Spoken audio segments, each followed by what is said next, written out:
Hi, this is Sarit Switzer, and welcome to the It Is Taught podcast, a podcast devoted to the teachings of Rabbi Shneur Zalman of Liadi as recorded in his most famous work, the Tanya. My hope for this show is to make these teachings accessible and relatable to the average person, regardless of prior Jewish education or affiliation.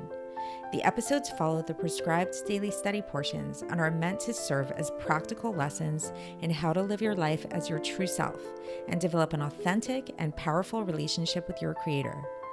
I have personally experienced the effects the study of this work has had on me, and I'm excited to share what I can of this knowledge with you. So please join me on this journey of learning, self-growth, and connection with your source.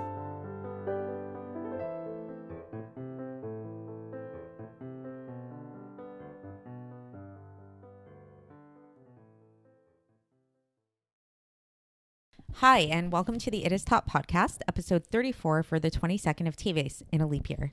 And so today we are continuing with chapter 12, where we're discussing the Beinoni.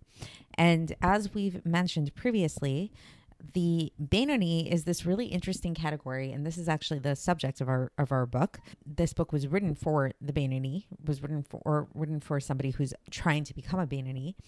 And what a Beinoni is he's somebody who does not ever sin in thought, speech, or action, ever. So this means that if you remember, thought, speech, and action are the garments of the soul. So that means that a Beinoni is somebody who has full control over the garments of their soul, and they only utilize these garments to serve God.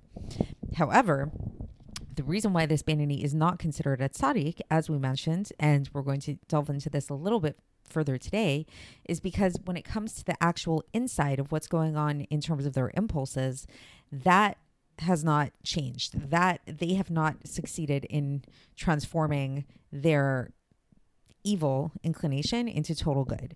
So this is why, and this is where we start off today, we sort of mentioned this before, this is why the Beinoni is not considered a tzaddik. We cannot call them a tzaddik, and not even a little bit.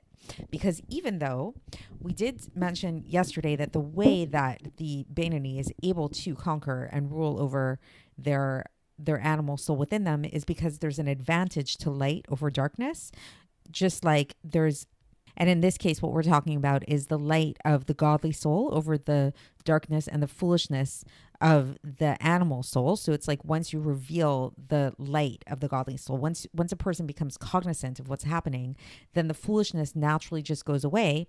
This advantage that the lightness has to darkness is only really manifest when it comes to these three garments that we talked about, but not in terms of the actual essence and being of the soul itself.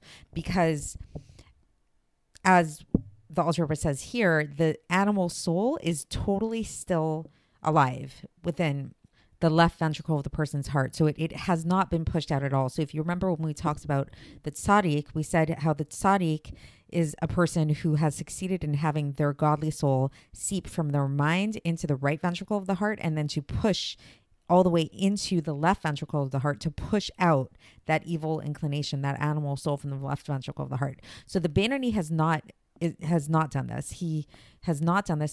So the animal soul, that means, is still very much inside of the left ventricle of their heart in a very strong way. And so this is why, we mentioned yesterday that during times of prayer and very auspicious moments, a person such a Beinoni is able to push aside their evil inclination and to totally transform it. However, immediately after the prayer is finished, what happens is that love of God, that fiery flame of love of God that was in the right ventricle of the heart, goes away. And what's left now is just this latent love that's a more innate love that's found in the godly soul. So that does stay inside of the right ventricle of the heart, but it's more latent. So this is why the foolishness and the folly of the evil that is in the left ventricle of the heart can still bring a person to this sense of desire of physical things of this world, whether it's permissible things or, God forbid, even forbidden things, as if they didn't pray at all. So it's like, while they were praying, they felt very connected to God and, totally just desiring only God and godly things. But as soon as the prayer is over, they're back to, having these hedonistic desires just like everybody else. And the only difference is that in the case of a Beinoni, they do have the amount of self-control that they are able to, it would never arouse in their mind to actually act out on any kind of sin. but they do, they will still have these impulses to sin. And if you remember, we were talking about that in some previously, we learned about the power of the mind and how the mind is very powerful, and that thoughts of sin can actually be more powerful than sin itself in certain ways. And the Alter Rebbe says that this is why it's stated in the Zohar that there are 3 sins that no person is, and this is in Zohar, the first part of the Zohar on page 201a, that there are 3 sins that no person is saved from every day. The first one is thought of sinning, 2, lack of concentration in prayer, and 3, slanderous gossip. So the Alter Rebbe makes mention explicitly of the first 2 here, basically saying that even somebody who's a really great person that has succeeded in controlling their impulses so that they don't lead to actual sin, they will still have these impulses. This Beinoni is still going to have the impulses to do not the best things. So just a little bit of a recap. What we have been talking about, again, is the subject of the Beinoni and how the Beinoni differs from a tzaddik.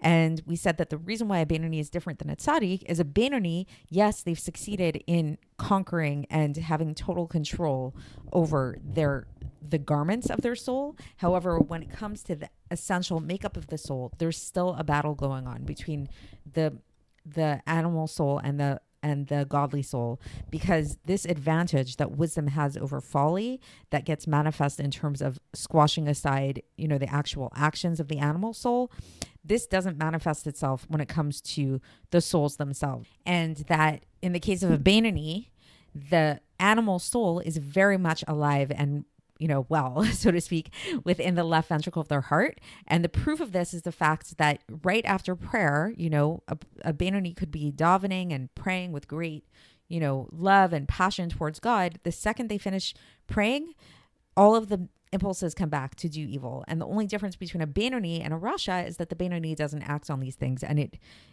it's not going to actually go there to actually act on any of these things. So I hope that was clear. And tomorrow we're going to conclude this chapter on the Beinoni, and I'll speak to you then. Thanks for listening to the It Is Taught podcast, hosted by Sarit Switzer. This podcast is dedicated in loving memory of my maternal grandfather, Avraham Yitzchak ben Binyamin HaKohen of blessed memory. Music by Shoshana. If you enjoyed this episode and would like to support the show, please share it with others and subscribe on YouTube, Apple iTunes, Spotify, or wherever you listen to podcasts. And make sure to leave us a 5-star review. To find out more about the It Is Taught project, including more information on my soon-to-be published book, please visit our website, itistaught.com. To catch the latest from me, follow me on Facebook, Instagram, and Twitter. Looking forward to speaking with you tomorrow, and until then, have a great day.